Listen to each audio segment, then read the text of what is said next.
നമ്മളിന്നൊരു അയില മീൻ കറി ഉണ്ടാക്കാൻ പോവാണ്. അയില നാളികേരം ചേർക്കാത്ത മുളകിട്ട കറിയാണ് കേട്ടോ. അപ്പോൾ അതിലേക്ക് മല്ലിപ്പൊടി, മുളക് പൊടി, മഞ്ഞൾപ്പൊടി, നമുക്ക് ആവശ്യത്തിന് എരിവിന് ആവശ്യമായിട്ടുള്ളത്. കയ്യിന് ചെറിയൊരു പ്രശ്നമുണ്ട്, അത് കാര്യമാക്കണ്ട, ചെറുതായിട്ട്.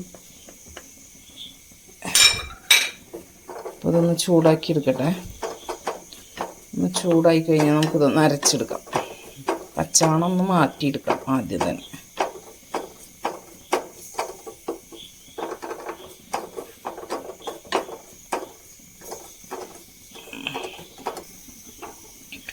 അപ്പോൾ ചൂടായിട്ടുണ്ട് നന്നായിട്ട്. നമുക്കത് മിക്സിയുടെ ജാറിലേക്ക് ഇട്ട് കൊടുക്കാം.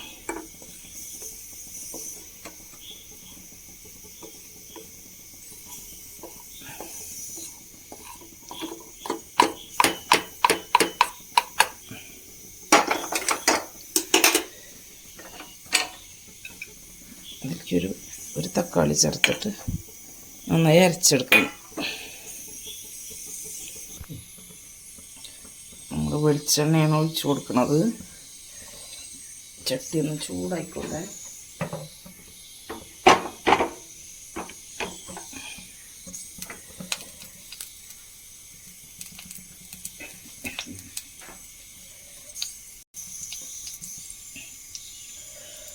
ഒരു 1/4 സ്പൂൺ ഉലുവിട്ട് കൊടുത്തു. അതൊന്ന് പൊട്ടി വരട്ടെ.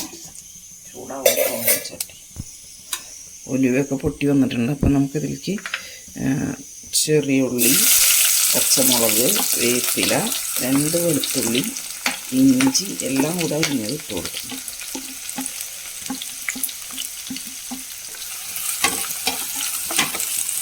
ചുവന്നുള്ളി കുറച്ചധികം എടുത്തിട്ടുണ്ട്. അപ്പോൾ അതൊന്ന് നന്നായി വാടി വരട്ടെ.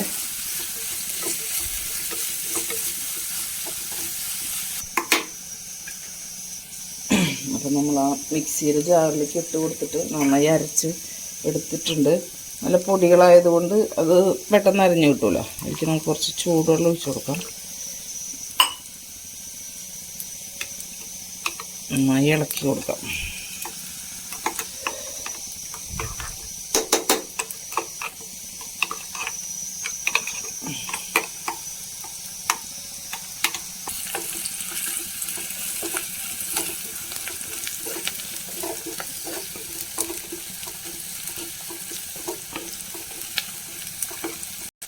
ഉള്ളിയൊക്കെ നന്നായി മൂത്ത് വന്നിട്ടുണ്ട്. അതിലേക്ക് നമുക്കൊരു 3/4 സ്പൂണോളം കാശ്മീരി ചില്ലി പൗഡർ ഇട്ട് കൊടുക്കാം.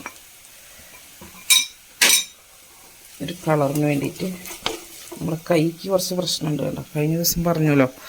അപ്പോൾ അതിൻ്റെ സർജറി ചെയ്തിട്ടുണ്ടായിരുന്നു. അപ്പോൾ 2 ദിവസമായി, 3-ാമത്തെ ദിവസമാണ്. അപ്പം ഞാനൊന്ന് ഡ്രസ്സ് ചെയ്യണം, അതൊന്ന് അഴിച്ചിട്ട്. അങ്ങനെ അതൊക്കെയാണ് വിശേഷങ്ങൾ. പക്ഷെ നമുക്ക് കുക്കിംഗ് അത്യാവശ്യം ചെയ്യാണ്ടിരിക്കാൻ പറ്റില്ലല്ലോ. അതുകൊണ്ട് കുറച്ചൊക്കെ ചെയ്യും. വല്ലാണ്ട് സ്ട്രെയിൻ ചെയ്തിട്ടുള്ള പണി ചെയ്യില്ല കൈ കൊണ്ട്.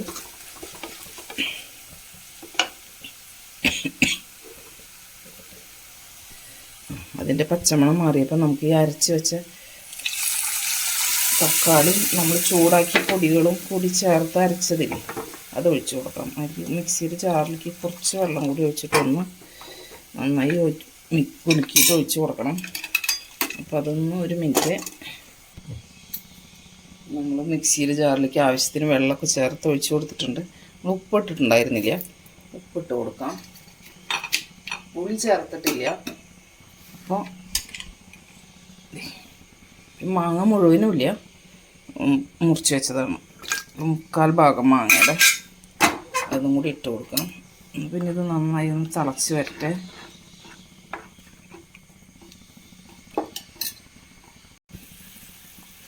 നമ്മുടെ കറിയൊക്കെ നന്നായി തിളച്ച് വന്നിട്ടുണ്ട്. അപ്പോൾ നല്ല ഫ്രഷ് അയില കിട്ടിയിട്ടുണ്ടായിരുന്നേ. അപ്പോൾ അത് നമുക്ക് ഇട്ട് കൊടുക്കാം. അധികം വലിപ്പമില്ല, പക്ഷെ ഇപ്പോൾ മീനൊക്കെ കുറച്ച് വില കുറഞ്ഞിട്ടുണ്ട്.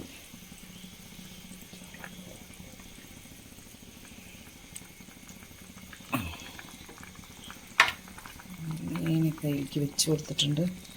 അതൊക്കെ നന്നായിട്ടൊന്ന് വറ്റി വരട്ടെ. അടച്ച് വെച്ച് കൊടുക്കാം. കറി മീനൊക്കെ ഇട്ട് നന്നായി തിളച്ച് വന്നിട്ടുണ്ട്. പിന്നെ ഇതൊന്ന് എണ്ണ തെളിഞ്ഞ് ഒന്നും കൂടി ഒന്ന് ശരിയായിട്ട് വരണം. ഒരു 2-3 മിനിറ്റും കൂടി ആയി കഴിഞ്ഞാൽ കണ്ടോ കറി അത്യാവശ്യം കുറുകിയിട്ടുണ്ട്. ചാറ് ഒന്നുകൂടി കട്ടി ആയിക്കോട്ടെ.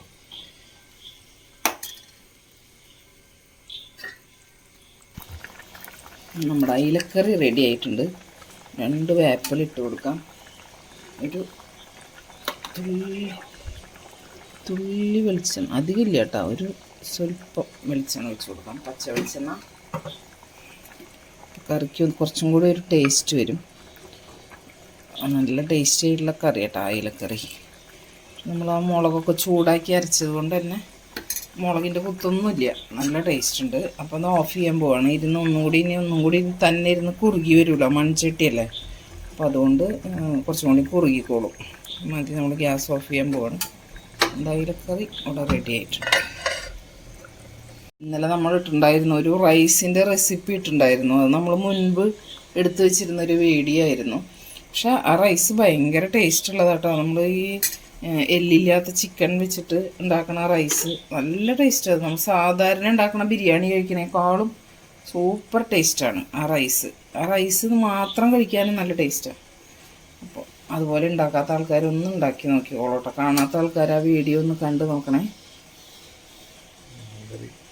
അങ്ങനെ മീൻകറിയുടെ പരിപാടി കഴിഞ്ഞു. നമ്മുടെ ഉച്ചക്കിലേക്കുള്ള കുക്കിംഗ് കഴിഞ്ഞു.